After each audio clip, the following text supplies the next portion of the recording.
How long until we get to his estate? We've been flying over his estate for the past 2 hours. It's a tricky locations and production design problem, which is you're making a low-budget film, but you've got to have the house of the richest guy in the world. How do you do that?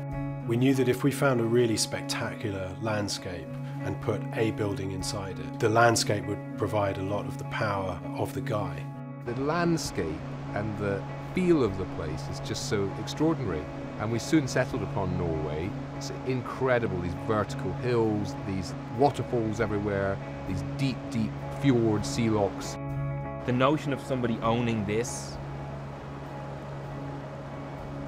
I think sums the guy up. So Nathan owns that mountain, and he owns that river, and everything we're walking on belongs to nobody except for him, and I think that's the kind of guy he is. Caleb, this building isn't a house. It's a research facility. Cozy, right? We definitely went away from cold blue light sci-fi, hard white plastics and blue lights and stuff, and towards a warmer kind of sci-fi. We wanted to play with and balance out man-made materials with organic and natural materials right the way through. We've balanced out, you know, the concrete and the glass and the technological aspect with the fact that he's set in this really beautiful landscape and environment. And in a sense that mirrors what's happening with the characters as well. I'm wondering if you're watching me on the cameras, and I hope you are.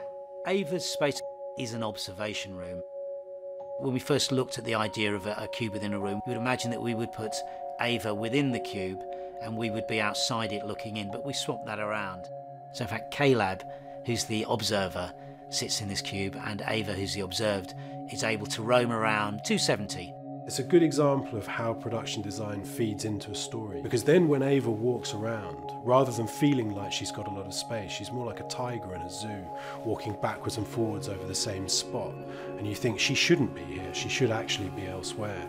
And the fact that Caleb is in this little box but then can just walk out and be in this huge landscape, it's typical of the way the people involved in making this film elevated it beyond the script that I gave them and turned it into something bigger and more interesting. Did you know that I was brought here to test you? What will happen to me if I fail your test?